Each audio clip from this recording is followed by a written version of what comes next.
let it bang, bang. Now in this section we will look at merge sort. So merge sort uses divide and conquer approach.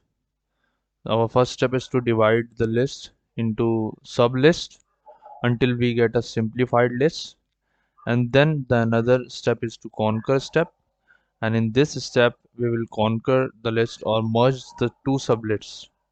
So at every stage we see that the list is already sorted. So each block is already sorted. This is sorted, and as we go up, this list gets sorted. So it is easy to sort the sublists which are already sorted.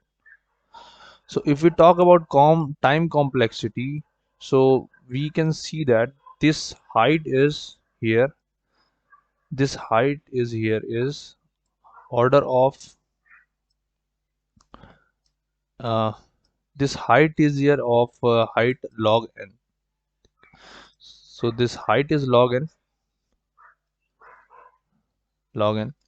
and to sort, and each line, here we have to sort n elements.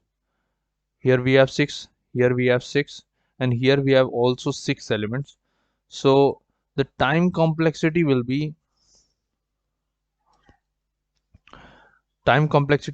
of merge sort is n log n.